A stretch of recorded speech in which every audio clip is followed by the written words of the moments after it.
ಜನನಿ news ಚಾನೆಲ್ಗೆ like ಮಾಡಿ, subscribe ಮಾಡಿ, ಶೇರ್ ಮಾಡುವ ಮೂಲಕ ನಮ್ಮ ಚಾನೆಲ್ಗೆ ಸಹಕರಿಸಿ. ಹೆಚ್ಚಿನ ಮಾಹಿತಿಗಾಗಿ ಸಂಪರ್ಕಿಸಿ ಹರಿಚಿನ್.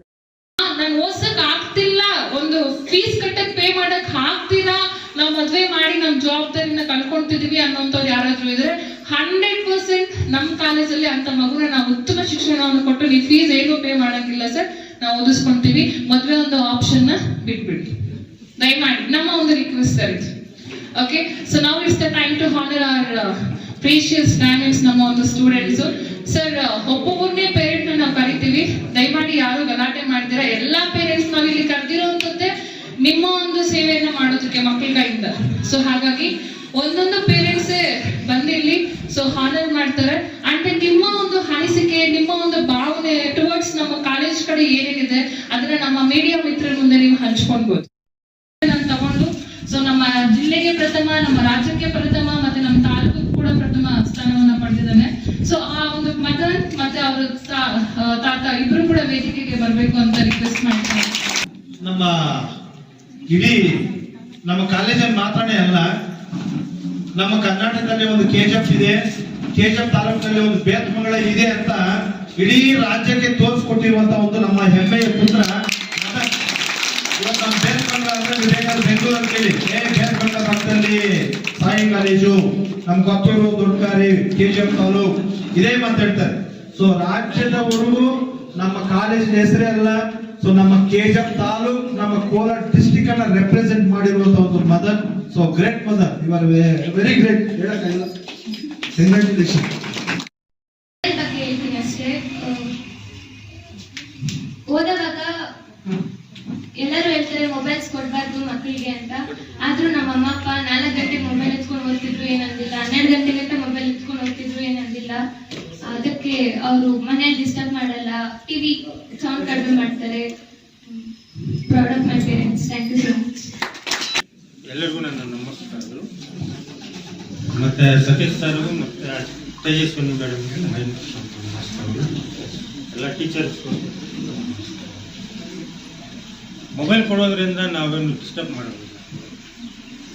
ಮೊಬೈಲ್ ನೋಡ್ತಿದ್ದಾಳೆ, ಏನು ನೋಡ್ತಿದ್ದಾಳೆ ಅಂತ ನಾವು ನೋಡ್ತಾ ಇರ್ತೀವಿ, ಫಾಲೋ ಮಾಡ್ತಾ ಇರ್ತೀವಿ. ಬಟ್ ಏನು ನೋಡ್ತಿರ್ತಾಳೆ ಅಂದರೆ ಓದೋದ್ರಿಂದನೇ ಅದನ್ನೇ ಫಾಲೋ ಮಾಡ್ತಿರ್ತಾಳೆ. ಬಟ್ ಈ ತರಲೆ ಪರಲೆ ಎಲ್ಲ ನೋಡೋದಿಲ್ಲ.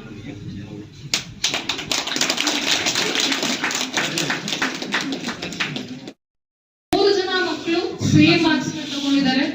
ಸೊ ಐಷಾ ಬಾನು, ಪ್ರಿಯಾನಿ ಅಂಡ್ ನವ್ಯ 3 ಜನ ಮಕ್ಕಳು ಕೂಡ ಸೇಮ್ ಮಾರ್ಕ್ಸ್ ನ ತಗೊಂಡು ಹಾಗೆ ನಮ್ಮ ಒಂದು ಕಾಲೇಜಿನ ಕೀರ್ತಿಯನ್ನ ಹೆಚ್ಚಿದ್ದಾರೆ.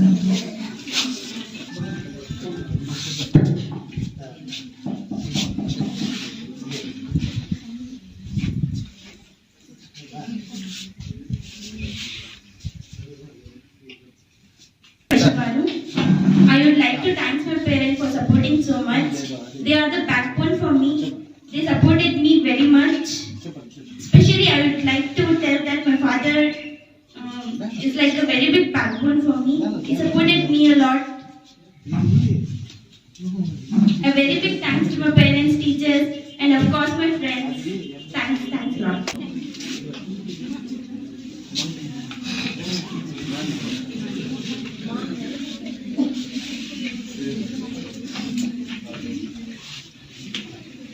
And she's from Science Stream.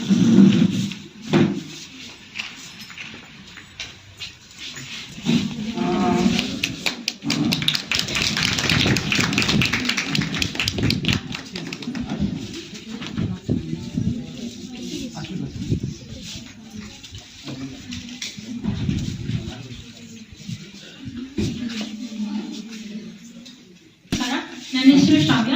ನಾನು ಸೈನ್ಸ್ ಸ್ಟ್ರೀಮಿಂದ ಬಂದಿದ್ದೀನಿ. 590 ಸ್ಕೋರ್ ಮಾಡಿದ್ದೀನಿ. ಫಸ್ಟ್ ಆಫ್ ಆಲ್ ನಮ್ಮ ತೇಜು ಮ್ಯಾಮ್ ಮತ್ತು ಸತೀಶ್ ಸರ್ಗೆ ಥ್ಯಾಂಕ್ ಯು ಹೇಳ್ತಾ ಇದ್ದೀನಿ. ತುಂಬ ಸಪೋರ್ಟ್ ಮಾಡಿದ್ದಾರೆ. ಮತ್ತು ನಮ್ಮ ಪೇರೆಂಟ್ಸ್ ತುಂಬ ಸಪೋರ್ಟ್ ಮಾಡಿದ್ದಾರೆ. ಅಮ್ಮ ಅಪ್ಪ, ಪೇರೆಂಟ್ಸ್ಗಿಂತ ಜಾಸ್ತಿ ನಮ್ಮ ಅಕ್ಕ ಬಾವ, ಅವರಿಬ್ಬರು ಇಲ್ಲ ಅಂದರೆ ನಾನಿಲ್ಲ. ಅವರು ಹೆಸರು ಮಾತ್ರ ಅಕ್ಕ ಬಾವ, ಬಟ್ ನಮ್ಮ ಪೇರೆಂಟ್ಸ್ ಪೊಸಿಷನ್ ತೊಗೊಂಡು ನನ್ನ ಎಜುಕೇಷನ್, ಕ್ಲಾತಿಂಗ್ ಪ್ರತಿಯೊಂದರಲ್ಲೂ ಅವರೇ ಹೆಲ್ಪ್ ಮಾಡಿದ್ದಾರೆ, ಫೈನಾನ್ಷಿಯಲ್ ಆಗಿ, ಎಕನಾಮಿಕಲ್ ಆಗಿ.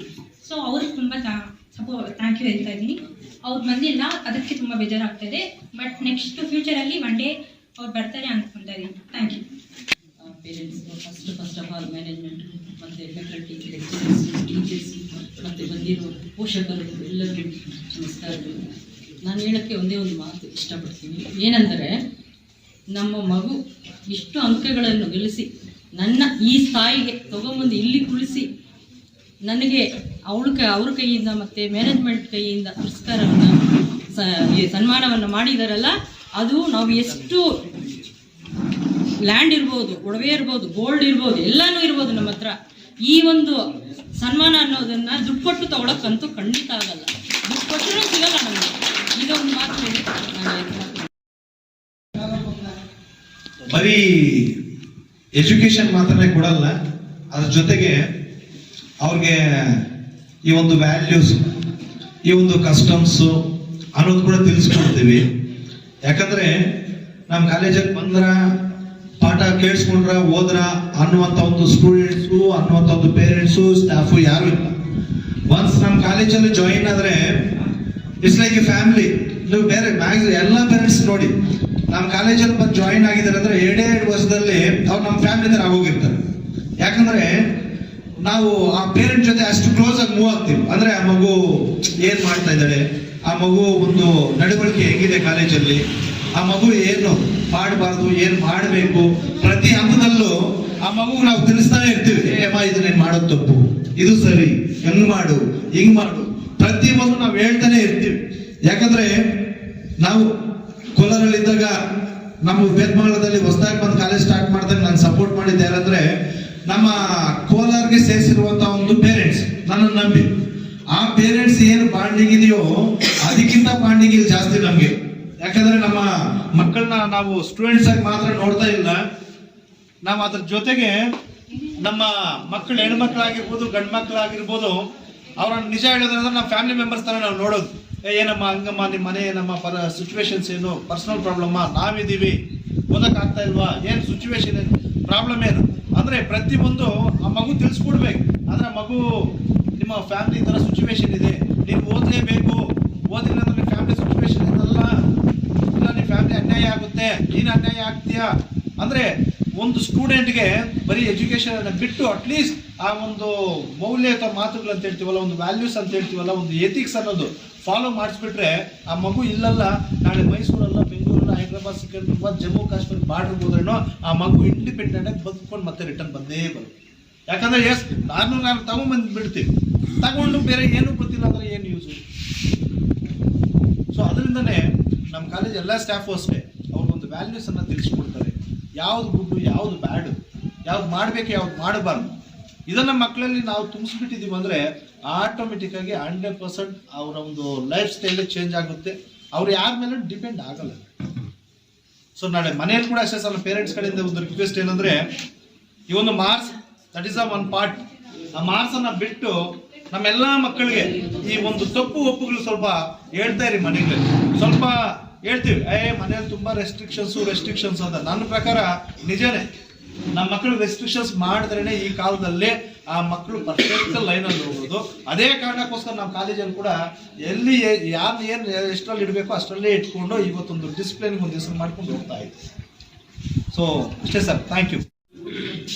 ఇలా ఒక పండుగగా జరుపుకుంటున్న ఈ శుభ సందర్భంగా మన చిన్నారి ఆణిముత్యాలు వాళ్ళను కన్నా బంగారు బిడ్డల కన్నా తల్లిదండ్రులకు ప్రత్యేకంగా ప్రతి ఒక్కరికి పేరు పేరున మా మేనేజ్మెంట్ తరఫున, మా అధ్యాపకుల తరఫున శుభాకాంక్షలు తెలియజేస్తున్నాము. మరియు మా మీద నమ్మకం పెట్టి, మన కాలేజీ మీద నమ్మకం పెట్టి తల్లిదండ్రుల పిల్లలను, వాళ్ళ బంగారు భవిష్యత్తును మా చేతుల్లో పెట్టినందుకు వాళ్ళ నమ్మకాన్ని ఒంగు చేయకుండా, మరియు పిల్లలు కూడా వాళ్ళు తీసుకున్న నమ్మకాన్ని ఒమ్ము చేయకుండా కష్టపడి చదివి ఎక్కడో కార్పొరేట్ స్కూల్లో, కార్పొరేట్ కాలేజీల్లో లక్షలు కట్టి చదివితే కూడా రాని ర్యాంకులు మన సాయి కాలేజీలో వచ్చినందుకు ప్రతి ఒక్కరికి గర్వకారణంగా ఉన్నది. మరియు కార్పొరేట్ కాలేజ్ అంటే మన state rank state 4th rank వచ్చిందంటే అంత ఆసామాసి కాదు. దాని ఎఫెక్ట్ ఒక్క పిల్లలదే కాదు, పిల్లలది 50% ఉంటే 25% లెక్చరర్స్ ఉంటుంది, 25% వాళ్ళ పేరెంట్స్ ఉంటుంది. ప్రతి ఒక్కరితో ఒకటికొకటి కలిసి ప్రోత్సాహంతో కష్టపడి ఈ రోజు ఈ ర్యాంక్ సాధించినందుకు ప్రతి ఒక్కరికి పేరు పేరున మరొకసారి ధన్యవాదాలు తెలుపుకుంటూ, మరియు ఇంతటి ఔన్నత్యాన్ని తీసుకొచ్చిన మన అధ్యాపకులు వాళ్ళు ఖాళీ శాలరీస్ కోసం పనిచేయకుండా నాది కాలేజీ మన పిల్లలు వాళ్ళ పిల్లలకు కూడా జ్వరం వచ్చో ఎల్సర్ లేకుండా ఇంట్లో ఉంటే కూడా వాళ్ళకి ఏదో ఒక ఇంజక్షన్ ఇచ్చో టాబ్లెట్ ఇచ్చో పండబెట్టి ఇక్కడ ఒక పిల్లల కోసమే మనం ఇంట్లో ఉండిపోతే ఉండకూడదు అని చెప్పేసి మన కోసము ఒక 100 మంది 200 మంది పిల్లలు అక్కడ ఎదురు చూస్తున్నారని ఇంట్లో పిల్లలు కూడా కాకుండా వచ్చేసి ఇక్కడ ఒక రోజు ఒక గంట టైం లెసన్ చెప్పాలంటే కనీసం తక్కువ అంటే మనం 5 కిలోమీటర్లు నడిచి వస్తే ఎంత ఎనర్జీ వేస్ట్ అవుతుందో, ఒక రోజు ఒక లెసన్ చెప్పాలంటే ఒక పీరియడ్ చెప్పాలంటే అంత ఎనర్జీ వేస్ట్ అవుతుంది. అయినా కూడా అదంతా శ్రమలు కోర్చుకొని ప్రతి ఒక్క లెక్చరర్ కష్టపడి నాది నా కాలేజీ నా పిల్లలు వాళ్ళ పిల్లలు కాదు, ఖాళీ ఇంట్లో ఉండేదాకానే వాళ్ళ పిల్లలు ఎక్కువగా పిల్లలు ఇంట్లో ఉండేది కంటే కూడా లెక్చరర్ దగ్గర ఎక్కువ టైం స్పెండ్ చేస్తారు. ఇంట్లో ఉంటే సాయంత్రం 6 గంటలకు 7 గంటలకు పోతే మహా అంటే 2 అవర్లు 3 అవర్లు ఉంటారు, తర్వాత పడుకుంటారు. మళ్ళీ పొద్దునే లేచి వాళ్ళు రెడీ అయ్యి వచ్చేస్తారు. ఎక్కువ టైం స్పెండ్ చేసేది పిల్లలు లెక్చరర్ దగ్గరే. కానీ ఈ 2 సంవత్సరాలు వాళ్ళ దగ్గర స్పెండ్ చేసినందుకు వాళ్ళు కృతజ్ఞతగా మనము ఉపయోగించుకున్న మన నమ్మకాన్ని వంగు చేయకుండా ఇంకా 1కి 4 గంటలు కష్టపడి చదివి ఇంత ఔన్నత్యాన్ని ఇంత మేధాశక్తిని తీసుకొచ్చినందుకు వాళ్ళకు కూడా మరొకసారి కృతజ్ఞతలు తెలుపుకుంటున్నాము. మరియు ఇంత ర్యాంక్ తీసుకొచ్చిన ఈ రోజు కాకపోతే లాస్ట్ టైం కూడా మన కాలేజీ మన తాలూకు ఫస్ట్ వచ్చినది. కాకపోతే ఈ రోజు మన కాలేజీ ఒక స్టేట్ ఫస్ట్ వచ్చింది అంటే స్టేట్ ఈ సైన్స్ గ్రూప్ లో స్టేట్ ఫస్ట్ రావడం ఆశామాసే కాదు, అంత కష్టపడి చదివి స్టేట్ ర్యాంక్ తీసుకొచ్చి స్టేట్ ఫస్ట్ వచ్చినారు. కాబట్టి మరియు ఇదే 600కి 596 మార్కులు తీసుకొచ్చినారు. కానీ నెక్స్ట్ ಇಯರ್ ಸ್ಟೇಟ್ ಲೆವೆಲ್ ಅಲ್ಲಿ ನಮ್ಮ ಕಾಲೇಜನ್ನ ಇವತ್ತು ಗುರುತಿಸಿರೋದು ಬೇರೆ ಯಾರು ಅಲ್ಲ, ನೀವುಗಳೇ, ಅಂದ್ರೆ ನಮ್ಮ ಕಾಲೇಜ್ ವಿದ್ಯಾರ್ಥಿಗಳೇ. ಸ್ಟೇಟ್ ಲೆವೆಲ್ ಅಲ್ಲಿ ಎಲ್ಲೋ ಒಂದು ಕಾರ್ನರ್ ಅಲ್ಲಿ ಬೇರ್ಮಂಗ್ಲ ಊರಲ್ಲಿ ಒಂದು ಶ್ರೀ ಸಾಯಿ ಕಾಲೇಜ್ ಇದೆ ಅಂತ ಯಾರಿಗೂ ಗೊತ್ತಿರ್ಲಿಲ್ಲ. ಆದ್ರೆ ಇಡೀ ರಾಜ್ಯಕ್ಕೆ ಇವತ್ತು ನೀವು ಅದನ್ನ ತೋರಿಸ್ಕೊಟ್ಟಿದ್ದೀರಾ. ನಿಜಕ್ಕೂ ನಿಮಗೆ ಇವತ್ತು ನಾವು ಮಾಡ್ತಿರೋಂತಹ ಅಭಿನಂದನೆ ತುಂಬಾನೇ ಚಿಕ್ಕದು ಅಂತ ನಮ್ಗೆ ಅನ್ಸ್ಬಿಡುತ್ತೆ. ಯಾಕಂದ್ರೆ ಸ್ಟೇಟ್ ಲೆವೆಲ್ ಅಲ್ಲಿ ಒಂದು ಹೆಸರನ್ನ ಮಾಡಿಸೋದು ಅಂದ್ರೆ ಅದು ಸಾಮಾನ್ಯವಾಗಿರೋ ಕೆಲಸ ಅಲ್ಲ, ನಿಮ್ಮ ಕಠಿಣ ಪರಿಶ್ರಮ ಆಗಿರುತ್ತೆ. ಪ್ರತಿಯೊಂದು ವಿದ್ಯಾರ್ಥಿ, ಇಲ್ಲಿ ಕೂತಿರೋ ಪ್ರತಿಯೊಂದು ವಿದ್ಯಾರ್ಥಿ ನಾವು ಫೋನ್ ಮಾಡಿದಾಗೆಲ್ಲ ಮೇಡಮ್ ನಮ್ಮ ಮಗು 10 ಗಂಟೆ ಮಲ್ಗೋದೇ ಇಲ್ಲ ಮೇಡಮ್, 11 ಗಂಟೆ 12 ಗಂಟೆವರೆಗೂ ಓದ್ಕೋತಾಳೆ, ಬೆಳಗ್ಗೆ 4 ಗಂಟೆಗೆ ಎದ್ದೇಳ್ತಾರೆ ಮೇಡಮ್, ನಾವು ಎಬ್ಬರಿಸೋದೇ ಇಲ್ಲ, ಮಗುನೇ ಎದ್ದು ಓದ್ಕೋತಾ ಇದ್ದಾಳೆ ಅಂತ ಹೇಳಿರೋ ಎಲ್ಲ ಪೇರೆಂಟ್ಸ್ ಮಕ್ಕಳು ಕೂಡ ಇಲ್ಲಿದ್ದಾರೆ. ಅದೇ ನಾವು ಪ್ರತಿದಿನ ಫೋನ್ ಮಾಡಿದೀವಿ, ಪ್ರತಿಯೊಂದು ಪೇರೆಂಟ್ಗೂ ಮಾಡಿದ್ದೀವಿ. ಅದು ನಿಮ್ಗೂ ಗೊತ್ತಿದೆ. ಏನಪ್ಪಾ ದಿನ ಒಬ್ಬ ಟೀಚರ್ ಫೋನ್ ಮಾಡ್ತಾರೆ, ನಿಮ್ ಮಗು ಓದ್ತಾ ಇದೆಯಾ ಇಲ್ವಾ ಅಂತ ಕೇಳ್ತಾರೆ. ಏನು ಯಾವಾಗಲೂ ಫೋನಲ್ಲೇ ಇರ್ತಾರಲ್ಲ, ಮಕ್ಕಳನ್ನ ವಿಚಾರಿಸ್ಕೊಳ್ತಿರ್ತಾರಲ್ಲ ಅಂತ. ಅಂದ್ರೆ ನಾವು ಸ್ಟಡಿ ಹಾಲಿಡೇಸ್ ಕೊಟ್ಮೇಲೂ ಮಕ್ಕಳು ಮನೇಲಿ ಓದ್ತಾ ಇದಾರೋ ಇಲ್ವೋ ಅನ್ನೋ ಟೆನ್ಷನ್ ನಮಗ್ ಜಾಸ್ತಿ ಇತ್ತು. ಸೊ ಹಾಗಾಗಿ ಪ್ರತಿದಿನ ನಾವು ಫೋನ್ ಮಾಡಿ ಮಕ್ಕಳು ಓದ್ತಾ ಇದಾರ ಇಲ್ವಾ, ಎಕ್ಸಾಮ್ ಹತ್ರ ಬರ್ತಾ ಇದೆ, ಅವ್ರ ಕಾನ್ಸಂಟ್ರೇಷನ್ ಹೆಂಗಿದೆ. ಅಲ್ಲದೆ ಇವತ್ತಿನ ದಿನ ಮೊಬೈಲು ಟಿವಿ ಅನ್ನೋದಿದ್ರೆ ಮಕ್ಕಳ ಕಾನ್ಸಂಟ್ರೇಷನ್ ತುಂಬಾ ಬೇಗ ಡೈವರ್ಟ್ ಆಗುತ್ತೆ. ಅದನ್ನೆಲ್ಲ ಪಕ್ಕಕ್ಕಿಟ್ಟು ನಮ್ಮ ಮಕ್ಕಳು ಇವತ್ತು ಬುಕ್ಕನ್ನ ಇಟ್ಕೊಂಡು ಓದಿರೋದಕ್ಕೋಸ್ಕರ ಇವತ್ತು ತಲೆ ಎತ್ತಿ ಸಮಾಜದಲ್ಲಿ ನಿಂತ್ಕೊಳ್ಳೋಕೆ ಅವ್ರಿಗೆ ಸಾಧ್ಯ ಆಗಿದೆ. ಇದನ್ನೇ ನಾನು ನೆಕ್ಸ್ಟ್ ಬರುವಂತ ಜನರೇಷನ್ ಮಕ್ಕಳಿಗೂ ಹೇಳಕ್ ಇಷ್ಟಪಡ್ತೀನಿ. ಮೊಬೈಲ್ ಹೌದು ಸರ್, ಇವತ್ತಿನ ಮಕ್ಕಳಲ್ಲಿ ಫೋನ್ ಮತ್ತೆ ಟಿವಿ ಎರಡಿದ್ರೆ ಅವರು ಟೈಮ್ 24 ಗಂಟೆ ಸಾಕಾಗಲ್ಲ ಅವ್ರಿಗೊಂದು ದಿನಕ್ಕೆ. ಅಂತದ್ರಲ್ಲಿ ನಮ್ಮ ಮಕ್ಕಳು ಎಲ್ಲಾನು ಬಿಟ್ಟಿರೋದಕ್ಕೋಸ್ಕರ ಇವತ್ತು 90% ಅದಕ್ಕಿಂತ ಜಾಸ್ತಿ ಸ್ಕೋರ್ ಮಾಡ್ಕೊಂಡಿದ್ದಾರೆ ಅನ್ನೋದು 100% ಸತ್ಯ. ಅದಕ್ಕೆ ಪೇರೆಂಟ್ಸ್ ಕೂಡ ತುಂಬಾ ಸಪೋರ್ಟ್ ಮಾಡಿದಿರ ಮನೆಗಳಲ್ಲಿ. ಗೊತ್ತು, ಕೆಲವೊಂದು ಫ್ಯಾಮಿಲಿ ಪ್ರೆಷರ್ಸ್ ಇಂದ ಇಲ್ಲ ಇನ್ನೇನೋ ಸಮಸ್ಯೆಯಿಂದ ಈಗ PU ಆಗಿದ ತಕ್ಷಣ ಕೆಲವೊಂದು ಪೇರೆಂಟ್ಸ್ ಮದ್ವೆ ಮಾಡ್ಬಿಡೋಣ ಅನ್ನೋ ಒಂದು ಆಲೋಚನೆಯಲ್ಲಿ ಇರ್ತೀರಾ. ಸರ್ ದಯಮಾಡಿ ನಮ್ಮ ಒಂದು ರಿಕ್ವೆಸ್ಟ್ ಅನ್ಕೊಳ್ಳಿ. ಸೊ ನಿಮ್ಗೆ ತುಂಬಾ ರಿಕ್ವೆಸ್ಟ್ ಮಾಡ್ತಿದೀವಿ, ಓದುವಂತಹ ಮಕ್ಕಳು ಯಾವುದೇ ಮಗುನ ಆಗ್ಲಿ ಒಂದು ಮದ್ವೆ ಮಾಡಿ ಕಳಿಸಿ ನಿಮ್ಮ ಜವಾಬ್ದಾರಿ ಕಂಪ್ಲೀಟ್ ಆಯ್ತು ಅಂತ ಮಾತ್ರ ಅನ್ಕೊಳ್ಬೇಡಿ. ಯಾಕಂತಂದ್ರೆ ಮಗುಗ್ ನೀವು ಎಜುಕೇಶನ್ ಕೊಟ್ಟಾಗ್ಲೇ ಸರ್ ಅವ್ರು ಇಂಡಿಪೆಂಡೆಂಟ್ ಆಗಿ ಬದುಕೋಕ್ಕಾಗುವಂಥದ್ದು ಗೊತ್ತಿಲ್ಲ. ಫ್ಯೂಚರ್ ಅಲ್ಲಿ ಎಂತವ್ರು ಯಾರು ಸಿಗ್ತಾರೆ ಅಂತಾನು ನಾವು ಎಕ್ಸ್ಪೆಕ್ಟ್ ಮಾಡಕ್ಕಾಗಲ್ಲ. ಅದೇ ಒಂದು ಹೆಣ್ಮಗುಗೆ ಒಂದು ಎಜುಕೇಶನ್ ಕೊಟ್ಬಿಟ್ರೆ ಸರಿ ಹೆಂಗಾದ್ರೂ ಆಗ್ಲಿ ಅವ್ರ ಜೀವನವನ್ನ ಅವ್ರು ಸಾಗಿಸ್ಕೊಂತಾರೆ. ಇವತ್ ಮೇ ಬಿ 1 kg ಬಂಗಾರ ಕೊಡೋಣ, ಇಲ್ಲ 1 ಎಕರೆ ಜಮೀನ್ ಬರ್ಕೊಡೋಣ ಅಂತ ನಾವ್ ಅನ್ಕೊಬಹುದು. ಬಟ್ ಆ 1 ಎಕರೆ ಜಮೀನು ನಾಳೆ ಇದ್ರೂ ಇರ್ಬೋದು, ಇಲ್ಲ ಅಂತಂದ್ರೂ ಇರ್ಬೋದು. 1 kg ಬಂಗಾರ ಇವತ್ತು ಇಟ್ಕೋಬಹುದು, ನಾಳೆ ಮಾರಾಕ್ಬೋದು. ಬಟ್ ಒಂದು ನೀವು ಕೊಡೋ ಅಂತ ಒಂದು ವಿದ್ಯೆ ಇದೆ ಅಲ್ವಾ, ಆ ವಿದ್ಯೆ ಆ ಮಗುಗೆ ಸಾಯೋವರೆಗೂ ಇರುವಂತದ್ದು, ಆ ಮಗು ಬೇರೆಯವ್ರಿಗೆ ದಾನ ಮಾಡುವಂತದ್ದು. ಸೊ ಆ ಮಗುಗಾಗ್ಲಿ ಆ ಮಕ್ಕಳಿಗಾಗ್ಲಿ ಕೊಡೋದೇನಾದ್ರೂ ಇದ್ರೆ ನೀವು ದಯಮಾಡಿ ಹೆಣ್ಣು ಮಕ್ಕಳಿಗೆ ಒಂದು ವಿದ್ಯೆಯನ್ನ ಕೊಟ್ಟು ವಿದ್ಯೆಯನ್ನ ನಮ್ಮ ಸಮಾಜವನ್ನ ಬೆಳೆಸಿ ಅಂತ ಕೋರ್ಕೊಂತೀನಿ. ತಪ್ಪು ತಿಳ್ಕೊಬೇಡಿ, ನನ್ಗೆ ಅರ್ಥ ಆಗುತ್ತೆ. ಏನಾದ್ರೂ ಪ್ರೆಷರ್ಸ್, ಏನಾದ್ರೂ ಪ್ರಾಬ್ಲಮ್ಸ್ ಖಂಡಿತ ಎಲ್ಲಾ ಫ್ಯಾಮಿಲಿಯಲ್ಲಿ ಸಮಸ್ಯೆ ಅನ್ನೋದು ಇದ್ದೇ ಇದೆ. ಬಟ್ ಇವ್ರಿಗೆ ಮಾತ್ರ ಯಾವುದೇ ಕಾರಣಕ್ಕೂ ನೀವು ಎಜುಕೇಶನ್ ಸ್ಟಾಪ್ ಮಾಡಿಸಲ್ಲ ಅಂತ ನಾನು ಭಾವಿಸ್ತಾ ಇದ್ದೀನಿ. ಸೊ ದಯಮಾಡಿ ನಾನು ತುಂಬಾ ರಿಕ್ವೆಸ್ಟ್ ಮಾಡ್ತಿದ್ದೀನಿ. ಸೊ ನಮಗೋಸ್ಕರ ಆದ್ರೂ ಓದಿಸಿ ಮಕ್ಕಳನ್ನ, ಯಾಕಂತಂದ್ರೆ ಓದೋ ಮಕ್ಕಳು ಭವಿಷ್ಯದಲ್ಲಿ ಒಳ್ಳೆ ಪ್ರಜೆಗಳಾಗಿ ಒಳ್ಳೆ ಉತ್ತಮ ಸ್ಥಾನದಲ್ಲಿ ಇರ್ಬೇಕಾಗಿರುವಂತಹ ಒಂದು ಮಕ್ಕಳು. ಆ ಮಕ್ಕಳಿಗೆ ಯಾವುದೇ ಕಾರಣಕ್ಕೂ ನೋವು ಮಾಡಿ ಅಥವಾ ಯಾವುದೇ ಕಾರಣಕ್ಕೂ ಏನೋ ಒಂದು ರೀಸನ್ ಇಟ್ಕೊಂಡು ಮದುವೆ ಅನ್ನೋ ಪ್ರಸ್ತಾಪನ ಮಾಡಿ ಮಕ್ಕಳಿಗೆ ನೋವು ಮಾಡ್ಬೇಡಿ. ಓದಿಸಿ, ಎಷ್ಟಾದ್ರೆ ಅಷ್ಟು ಓದಿಸಿ ಸರ್.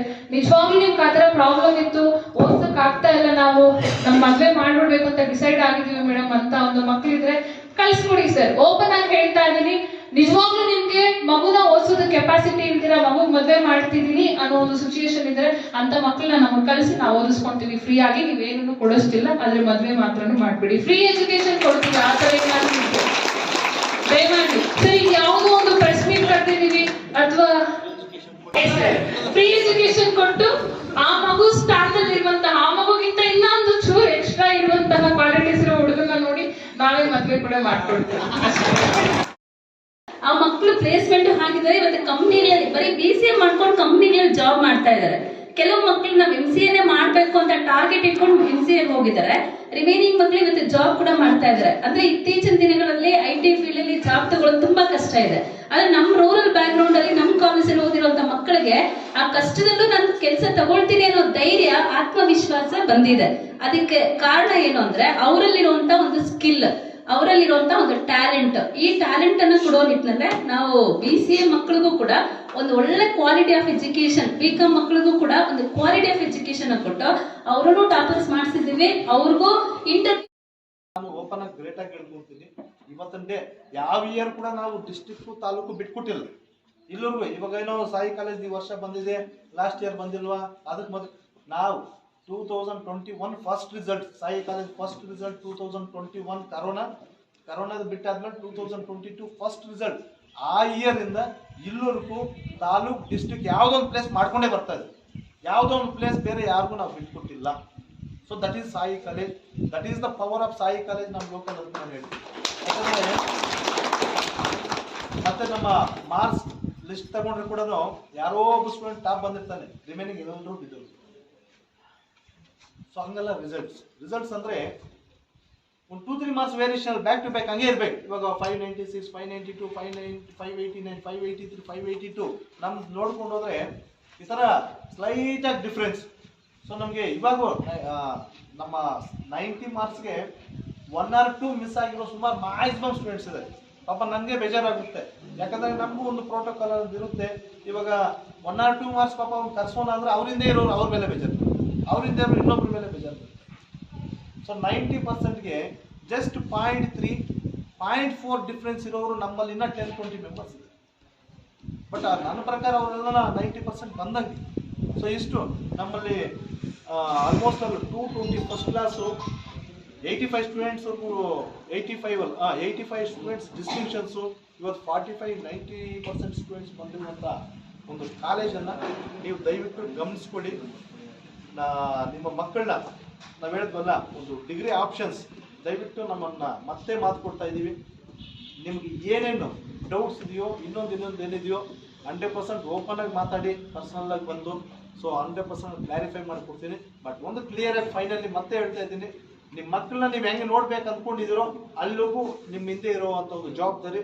ಸೊ ಕ್ಲಿಯರ್ ಆಗಿ ನಮ್ಮ ಸ್ಟಾಫು, ನಮ್ಮ ಮ್ಯಾನೇಜ್ಮೆಂಟು ಆ ಜವಾಬ್ದಾರಿ ನಾವು ಹೊತ್ಕೊಂಡು ನಾವು ಮಾತು ಕೊಟ್ಟು ನಾವು ನಿಂತ್ಕೊಳ್ಳಿ. So thank you so much sir. Thank you. ಸಿಚುವೇಶನಲ್ಲಿ ಕೂಡ ಇಡೀ ನಮ್ಮ ಅಲ್ಲಿ ಕೂಡ ಅವಾಗ ಕೂಡ 400 to 500 ಸ್ಟ್ರೆಂತ್ ಇದ್ದಾಗ ಕೂಡ ಒಂದೇ ಒಂದು ಮಗು ಕೂಡ ಮನೆವರೆಗೂ ಹೋಗಿ ಸೋರೋ ಬಿಲ್ಡಿಂಗ್ ನಮ್ಮನ್ನು ಕೂರಿಸಿದ್ದಾರೆ, ಕೆಳಗಡೆ ನಮ್ಮನ್ನು ಕೂರಿಸಿದ್ದಾರೆ. ನಾವು ವಾಶ್ರೂಮ್ಸ್ ಇಲ್ಲ ಅಂತ ಯಾರ ಮಗುನು ಕಂಪ್ಲೇಂಟ್ ಮಾಡಿಲ್ಲ. ಯಾಕಂದ್ರೆ ಅವ್ರಿಗೆ ಎಜುಕೇಶನ್ ಗೊತ್ತು, ನಮ್ಗೆ ಏನ್ ಬೇಕು ಎಜುಕೇಶನ್ ಸಿಗ್ತಾ ಇದೆ. ಅದೇ ವರ್ಷ ನಾವು ಡಿಸ್ಟ್ರಿಕ್ಟ್ ಟಾಪ್ ಹೊಡೆದ್ವಿ. ಅದಕ್ಕೆ ನಾನು ಹೇಳೋದು, ನಮ್ಮ ಮಕ್ಕಳಿಗೆ ಬೇಕಾಗಿರೋದು education, not A place, not A location. ಯಾಕಂದ್ರೆ ನಮ್ಗೆ ನಾನು ಹೇಳಿದ್ರಲ್ಲ, ಎಲ್ಲೋ ಬೆಂಗಳೂರಲ್ಲಿ ಹೋಗಿ ನಾವು ಐಫೈ AC ರೂಮಲ್ಲಿ ಕೂತ್ಕೊಂಡು ಬುಕ್ ಎತ್ಕೊಂಡು ಓದಿದ್ರೆ ನಿಮ್ಗೆ ಓದ್ ಬರಲ್ಲ, ನಿದ್ದೆ ಬರುತ್ತೆ ಅಷ್ಟೇ, ಬರೋದು ಏನೂ ಬರಲ್ಲ. 350 ಮಾರ್ಕ್ ಬರ್ತದೆ ಅಷ್ಟೇ. ಸರ್ ಹೇಳ್ದಂಗೆ ಅಬ್ಸಲ್ಯೂಟ್ಲಿ ಕರೆಕ್ಟ್ ಸರ್. ನಾನು ಯಾಕಂದ್ರೆ ನನ್ನ ಎಕ್ಸ್ಪೀರಿಯನ್ಸ್ ಹೇಳ್ಬಿಟ್ಟಿದೆ. 10th ಅಲ್ಲಿ ಸುಮಾರು ಜನ 10th ಅಲ್ಲಿ 600, 610, 620 ತಗೊಂಡು ಔಟ್ಸೈಡ್ ಓದವರು ನೆನ್ನೆ ರಿಸಲ್ಟ್ಸ್ ಅಲ್ಲಿ 500, 520 ಅಲ್ಲಿ ಇದೆ. ಬಟ್ ನಾನು ಗ್ರೇಟ್ ಆಗಿ ಹೇಳ್ತೀನಿ, ನಮ್ಮ ಮಕ್ಕಳು maximum 90% of the students 10th ಅಲ್ಲಿ ಏನಿದೆಯೋ ಅದಕ್ಕಿಂತ 10-20% ರೈಸ್ ಆಗಿದೆ. ಫಾರ್ ಎಕ್ಸಾಂಪಲ್ ನಾನು ಕಾಮರ್ಸ್ ಅಲ್ಲಿ ಹೇಳಿದೆ, ಅಲ್ಲಿ ನಮ್ಮ ಒಂದು 2-3 ಸ್ಟೂಡೆಂಟ್ಸ್ SLC ಜಸ್ಟ್ 71, 72, 70 ಇಲ್ಲೇ ಕೂತಿದ್ದಾರೆ. 71, 72, ಇವತ್ತು 97, 71 ಇಷ್ಟೇ ಡಿಸ್ಟೆನ್ಸ್. ಅದನ್ನ ಹೇಳೋದು, ಎಜುಕೇಶನ್ ನೋಡ್ಬೇಕು, ನಾವು ಪ್ಲೇಸ್ ಅವಶ್ಯಕತೆ ಇಲ್ಲ. ಆ ಜನರು ಆ ಮೈಂಡ್ ಅನ್ನ ಬಿಡ್ಬೇಕು. ಎಲ್ಲೋ ದೂರ ಹೋದ್ರೆ ನಮ್ಗೆ ಎಜುಕೇಶನ್ ಸಿಗುತ್ತೆ ಅನ್ನೋದನ್ನ ಬಿಟ್ಟು state level reputed state level ಅಲ್ಲಿ ನಮ್ಮ ನೇಮ್ ಮಾಡಿರುವಂತ ಒಂದು ಕಾಲೇಜು ಇವತ್ತು ನಮ್ಮ ಊರು ಪಕ್ಕದಲ್ಲಿ, ನಮ್ಮ ಮನೆ ಪಕ್ಕದಲ್ಲಿ, ನಮ್ಮ ಮಕ್ಕಳಲ್ಲಿ ಓದ್ತಾ ಇದ್ದಾರೆ. ಅಲ್ಲಿ ಓದಿ ಒಳ್ಳೆ ರಿಸಲ್ಟ್ಸ್ ಕೊಟ್ಟಿದ್ದಾರೆ. ಸೊ ದಯವಿಟ್ಟು ನಾನು ಹೇಳಿದೆ, ಎಲ್ಲ ಸೊಸೈಟಿಗೂ ಅಷ್ಟೇ, ಪಬ್ಲಿಕ್ಗೂ ಅಷ್ಟೇ, ಈ ಸಾಯಿ ಕಾಲೇಜಲ್ಲಿ ಇರುವಂತ ಒಂದು ಸ್ಟಾಫ್ನ ಗಮನಿಸಿ, ಅಲ್ಲಿರುವಂತ ಒಂದು ಮ್ಯಾನೇಜ್ಮೆಂಟ್ನ ಗಮನಿಸಿ, 100% ನಂಬಿಕೆನ ನಾವು ಉಳಿಸ್ತೀವಿ. ನಾವು ಉಳಿಸ್ದಿರೋ ದಿನ ಅವತ್ತು ನಮ್ಮವರೆಗೂ ಬರೋಕ್ಕೆ ಹೋಗ್ಬಿಟ್ಟಿದ್ವಿ. ನೀವು ಇನ್ನ ನಾನು 4 ಜನ ಕೇಳಿ, ಸಾಯಿ ಕಾಲೇಜಲ್ಲಿ ಹೇಳ್ತಾರೆ ಮಾಡೋದಿಲ್ಲ ಅಲ್ಲ, ನಾವು ಮಾಡೋರು ಹೇಳೋರಲ್ಲ. ನಾನು ಎಲ್ರಿಗೂ ಒಂದೇ ಹೇಳ್ತೀನಿ, ನಾವು ಕಾಲೇಜಲ್ಲಿ ಏನ್ ಹೇಳ್ತೀವೋ ಅದನ್ನೇ ಬಂದು ಮನೆವರೆಗೂ ಮಾಡ್ತೀವಿ. ಅಲ್ಲಿ ಮಾಡೋದನ್ನೇ ಹೇಳ್ತೀವಿ, ಅಲ್ಲಿ ಹೇಳೋದನ್ನೇ ಮಾಡ್ತೀವಿ ಹೊರತು ಸುಳ್ಳು ಮಾತ್ರ ನಮ್ಮಲ್ಲಿ ಇರಲ್ಲ. ಇನ್ನ ನಿಮ್ ಹೇಳಿರೋದ್ಕಿಂತ ಇನ್ನ ಅಟ್ಲೀಸ್ಟ್ 1%, 2% ನಮ್ಮಲ್ಲಿ ಜಾಸ್ತಿ ಹೇಳ್ತೀವಿ, ಇನ್ನ ಜಾಸ್ತಿ ಮಾಡಿರ್ತೀವಿ. ಸರ್ ನಿಮ್ಗೆ ಮಗುಗೆ ಸೆಕೆಂಡರಿ ಇಷ್ಟು ಕೊಡ್ತೀವಿ ಅಂದ್ರೆ ಅದಕ್ಕಿಂತ 1% ಆದ್ರೂ ನಾನು ರೈಸ್ ಮಾಡಿಕೊಟ್ಟಿರ್ತೀವಿ. ಅದಕ್ಕಿಂತ ಈ ಸಾಯಿ ಕಾಲೇಜವರೆಗೂ ಬಂದು ತುಂಬಾ ಅಧ್ವಾನ ಆಗಿರುವಂತ ಒಂದು ಸಿಚುವೇಶನ್ಸ್ ಇಲ್ಲವರೆಗೂ ಬಂದಿಲ್ಲ, ನಾನು ಮುಂದಕ್ಕೂ ತರಿಸೋದು. ಸೊ ಅದಕ್ಕೆ ಹೇಳೋದು, ನಮ್ಮ ಸುತ್ತಮುತ್ತಲು ನಿಮ್ಮ ರಿಲೇಷನ್ಸ್ ಆಗಿರ್ಬೋದು, ನಮ್ಮ ಮಕ್ಕಳಾಗಿರ್ಬೋದು, ಬೇರೆ ಯಾರಾದರೂ ಸರಿ ಫಸ್ಟ್ ಕಾಲೇಜನ್ನು ರೆಕಗ್ನೈಸ್ ಮಾಡಿ, ಅಲ್ಲಿರುವಂಥ ಸ್ಟಾಫ್ನ ರೆಕಗ್ನೈಸ್ ಮಾಡಿ, ಅಲ್ಲಿ ಏನು ಎಜುಕೇಶನ್ ಕೊಡ್ತಾ ಇದ್ದಾರೆ ಸ್ವಲ್ಪ ಡೀಪಾಗಿ ಹೋಗಿ ನೋಡಿ. ಯಾಕಂದ್ರೆ ಜನರು ಹೇಳೋದು ನಂಬಾರ್ದು. ಯಾರೋ ಬಂದ್ರು ಏನೋ ಸುಳ್ಳು ಮಾಹಿತಿಗಳನ್ನು ಕೊಡ್ತಾ ಇದ್ದಾರೆ, ಏನೇನೋ ನಮ್ಗೆ ಆಸೆಗಳನ್ನು ಹುಟ್ಟಿಸ್ತಾ ಇದ್ದಾರೆ. ಆಸೆ ಹುಟ್ಟಿಸೋದು ತುಂಬಾ ಈಸಿನೇ, ಅದನ್ನು ಈಡೇರಿಸೋದು ಇರೋದು. ಸೊ ಅದಕ್ಕೆ ಸ್ವಲ್ಪ ಡೀಪಾಗಿ ಹೋಗಿ ಅದ್ರ ಬಗ್ಗೆ ಸ್ಟಡಿ ಮಾಡಬೇಕು. ಇಲ್ಲಿ ರಿಯಾಲಿಟಿ ಇದೆ, ಇಲ್ಲಿ ಒರಿಜಿನಾಲಿಟಿ ಇದೆ, ಇಲ್ಲಿ ನಮ್ಮ ಮಗು ಇದ್ರೆ ಸರ್ವೈವ್ ಆಗುತ್ತೆ ಅನ್ನೋ ನಂಬಿಕೆಯನ್ನ ತರಿಸುವಂತ ಒಂದು అదే దీంతో తీసుకొస్తామనేసి ప్రతి ఒక్కరూ పేరెంట్స్కి హామీ ఇస్తున్నాం. మన అధ్యాపకుల తరఫున కాకపోతే ప్రతి ఒక్కరికి ఇంత ఔన్నత్యాన్ని తీసుకొచ్చినందుకు పేరు పేదలు ధన్యవాదాలు తెలుపుతూ ఎక్కువసేపు సమయాన్ని వినియోగించుకోదలుచుకున్నాను. కాబట్టి జై హింద్.